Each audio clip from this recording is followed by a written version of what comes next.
television highlights of the news of yesteryear.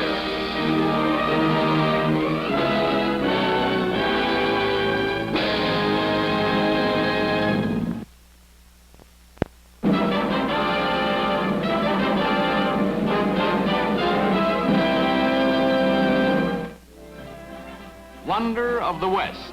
Here in the years just prior to World War I is the old Nickelodeon. Full afternoon of film fare for only 5 cents. And Hollywood's first moneymakers were thrillers and chillers, but they'd get the chill from an audience of today. But here's how an early audience reacted. And here's a typical scene. In action commonly known as a cliffhanger, this screen siren hangs just a little too far over. And while the violent villain throws rocks, the soft-hearted audience drops a few tears. Ah, but our well salt-watered heroine is saved by a friendly Indian. You think he's a real one? Audience thinks her rescue was the real thing anyway. And here's the Cisco Kid of filmdom's early days. He wouldn't even rate a job as an extra in a modern Western film. He's too much of an indoor man for the present outdoor extravaganza. But he was real stuff in the teens, and real tough, too.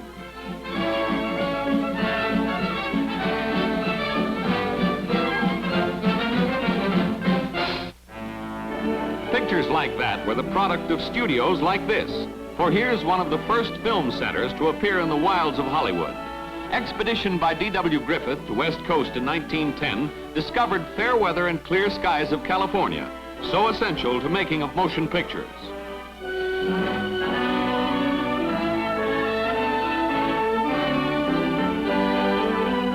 And in years immediately following, other East Coast filmmakers followed the leader to sunnier climes. And as the studios grew, so did Hollywood. So did the length and importance of the movies that were made. Please don't look here for soundproof walls and sound stages, for this is years and years before the arrival of talking pictures.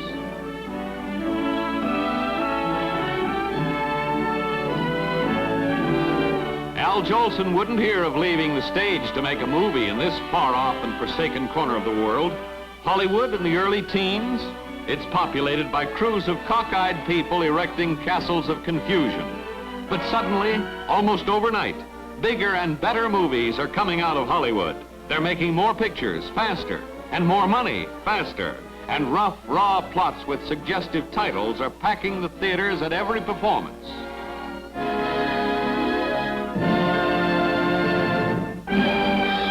With movies at their lowest moral ebb, but riding high financially, a new name appears on the national scene, Will Hayes.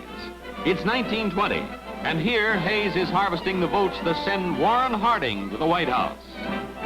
Yes, Will Hayes surprises America by becoming first Republican president maker in 8 years. There's no hint here that Hayes will soon bow out of politics to become biggest and most important man in motion pictures in 20s and 30s. In fact, family man Hayes in 1921 accepts reward for his campaign work by becoming Postmaster General in Harding's cabinet. But 1 year later, he resigns to become head of motion picture producers and distributors of America. And his reign in Hollywood is big boon to already booming industry. Newcomer Hayes gets greeting from Harold Lloyd as he hits Hollywood to open his famed Hayes office, soon to be filmdom's guiding force. Here, Cecil B. DeMille, already a leader in the industry, shows Will Hayes to Hollywood. But from here on, it was Will Hayes who showed Hollywood the way to star-spangled heights of achievement.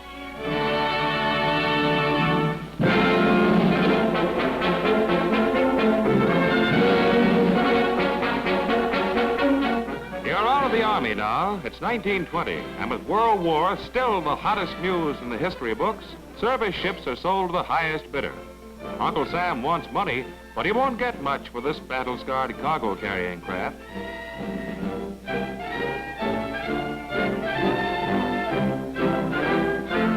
Surplus airships go pretty fast, though, and most of them are bought by flyers who saw service in France and will barnstorm in these many strutted baby buggies. Remember when you bought your first airplane ride?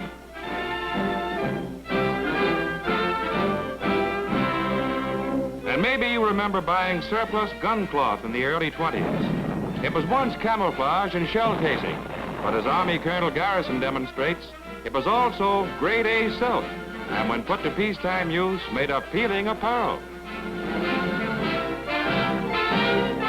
In 1920, who knew there'd be a war again in 19 years?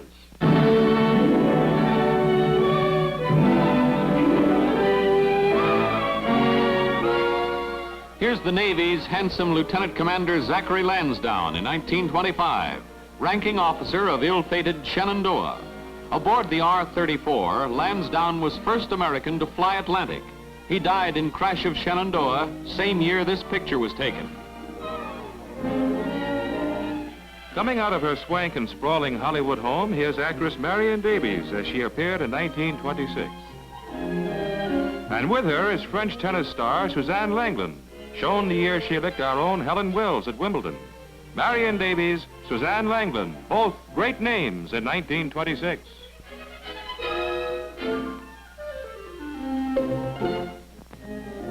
These ball players are actor John Bowles and Edward Carew, discoverer of Dolores Del Rio. And here are Bowles' two children showing a tiny playmate the sights of the 1931 seaside. Discovered by Gloria Swanson, Bowles started in films as La Swanson's leading man.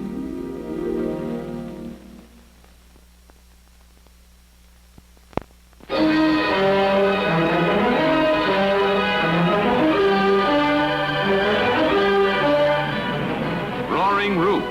It's 8th of February, 1922, and pitch to be used to repair roof of Treasury building in Washington catches fire. And Capitol firemen have a high old time with a high blaze. Rooftop flames are so spectacular that President Harding watches for a while from White House steps.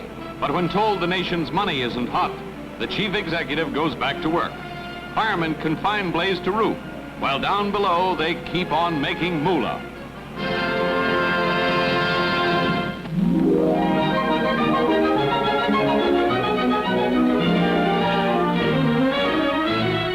Rolling stacks. Here in poor districts outside Evanston, Illinois, is Library on Wheels, designed to bring reading matter to suburban children who can't get into town to improve their minds. It's 1923 and something new in education. This is a good idea today, too, for those of us who can't get that book back to the library in time.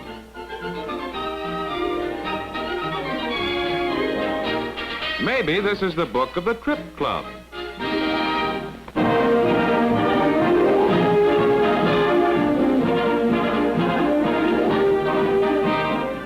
Grandma goes gallivanting. Getting into her goggles, Grandma Bennett, 100-year-old resident of Portland, Maine, gets ready for her first airplane ride. It's 1925, and Grandma, who knew nothing better than a horse and buggy first 75 years of her life, decides she'll take a preview look at heaven with a little help from modern-day means of transportation. In open cockpit of what's now outdated pusher-type seaplane, the 100-year-old woman enjoys every dip and turn of the round trip and looks as if she'll fly again when she's 200.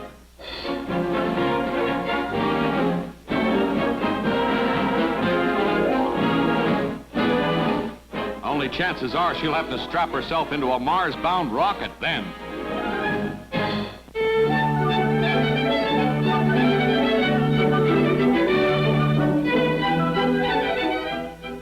Fashion's fanciest in 1928. In heyday of the Wall Street boom and the pandemonium prohibition, this is how the well-dressed woman looked. Well, she claims she's dressed. After you've finished gaping at the shapeless drape of that fur-trimmed evening wrap, take a look at the modern furniture. All angles, isn't it? And if it means anything to be all angles, our model is a bit modern herself. What did women do with their figures in those days? Answer, they put them in pretty potato sacks. But wonder what they did with the potatoes.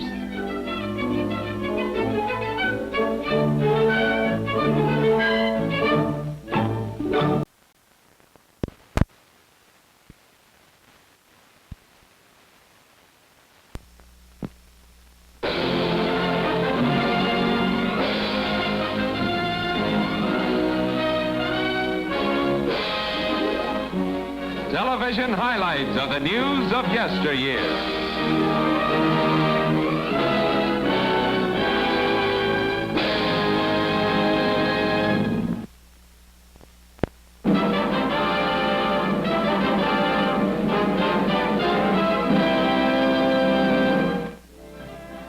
Wonder of the West.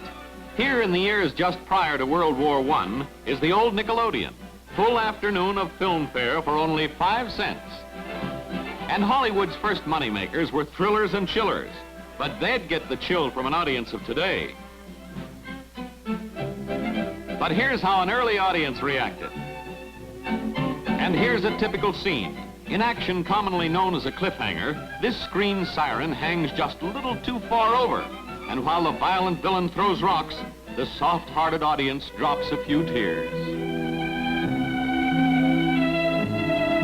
Ah, but our well salt-watered heroine is saved by a friendly Indian. You think he's a real one? Audience thinks her rescue was the real thing anyway. And here's the Cisco Kid of filmdom's early days. He wouldn't even from the lifted wire. Sting keeps striding a safe distance ahead of the challenger, Cherry Pie. There's purse of $11,300 for winner of this mile-and-a-quarter dash. And if that's bacon, Sting looks as if he wants to bring it home.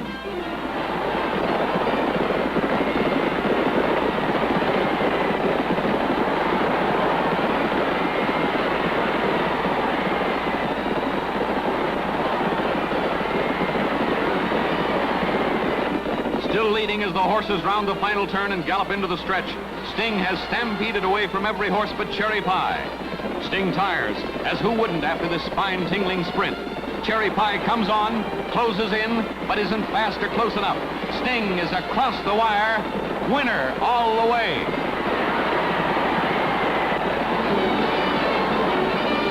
Sting and Jockey Bruning and the Belmont Stakes of 25.